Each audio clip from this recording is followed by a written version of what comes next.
To talk more about what's behind the slump in ratings for the mainstream network, Sam Seder, host of the Majority Report, joins us now. Sam, welcome. Thank you, Liz. Pleasure. First, I want to talk about this survey that just came out. It shows that viewers that watch Fox are less informed than people that don't watch any news at all.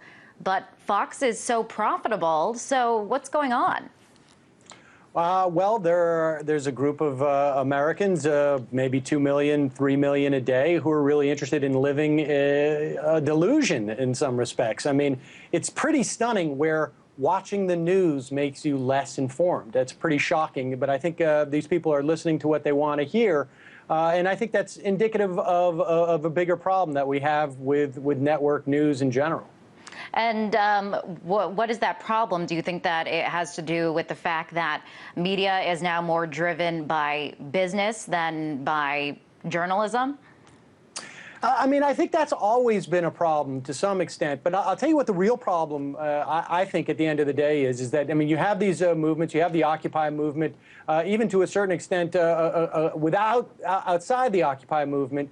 There are other populist movements that have a real problem with money in politics. Well, just this week, the FCC was sued by the major networks because the FCC is now going to require major networks to post online. These are records they already have to keep. Post online how much political advertising, where their revenue comes from in terms of political ads.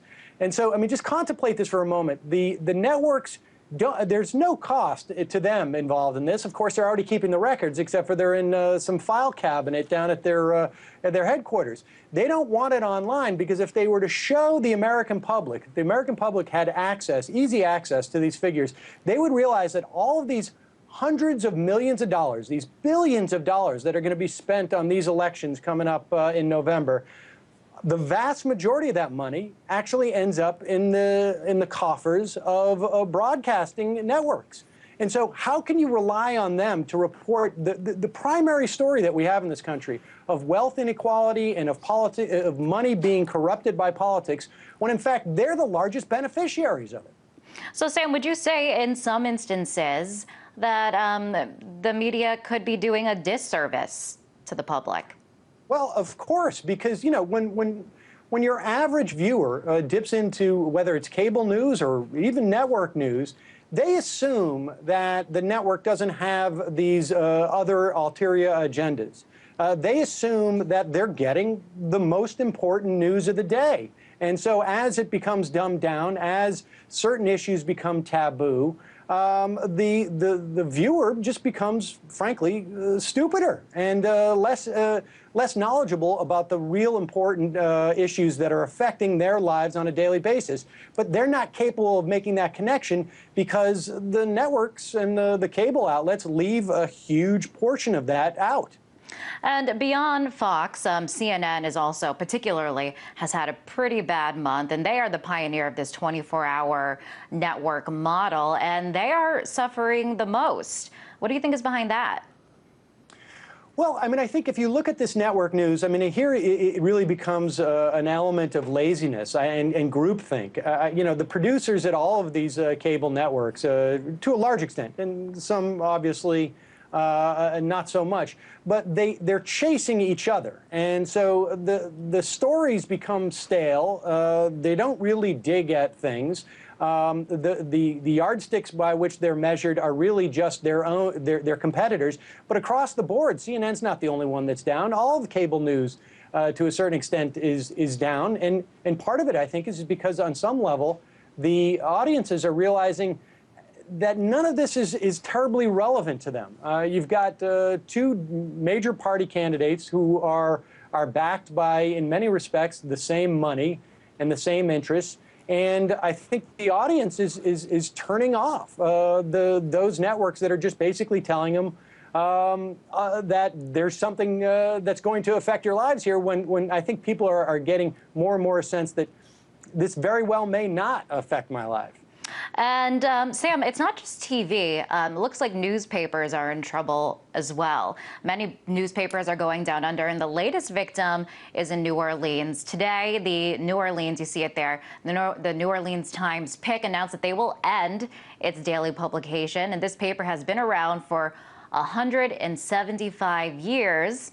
And now New Orleans will be the biggest city in the U.S. without a daily paper. So it's not just TV, it's newspapers as well.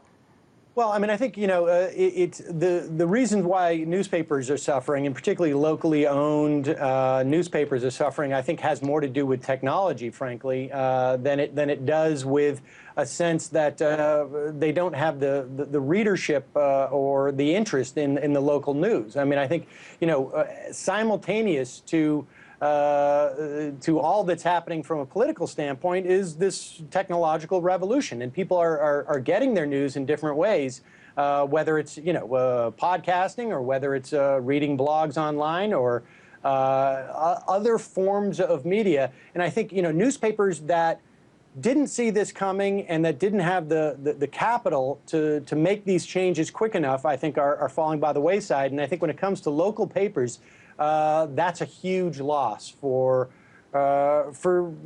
citizens, frankly. And certainly they're seeing that over in New Orleans today. Sam, do you think this signifies a shift in where people are turning to for the news these days?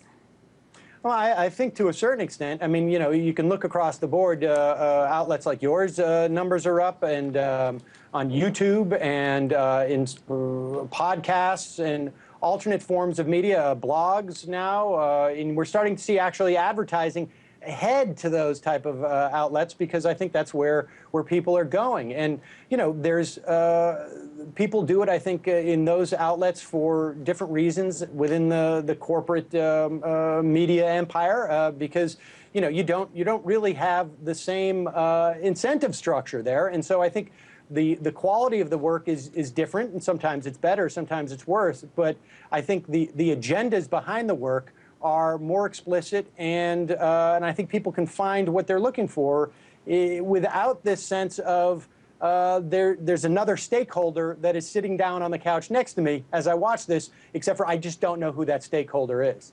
And perhaps people are realizing this, and that's why it is such a bad time now for the networks. Sam, what do you think they need to change in order to reverse the trend that we're seeing right now?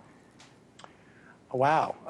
I mean, to the extent that they're capable of changing, I mean, look, there's an inherent a problem when you have the National Association of Broadcasters and all that they represent are attempting to hide the fact that they are one of the biggest beneficiaries of the enormous amount of money that's flooding our politics. I mean, that is such a central problem that we have in this country.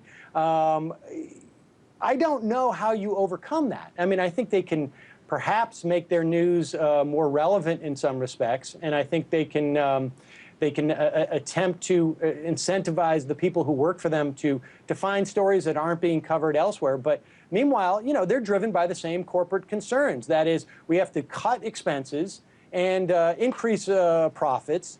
And the only way they can cut the expenses is by cutting down on the one thing that they offer, as opposed to, an outlet like mine, which is they had international reporting, and they had reporters in every state in the country. And now those are the first things that go. So at the end of the day, are you going to listen to an opinion network that is owned by a weapons manufacturer or is owned by a big player who is fighting net neutrality?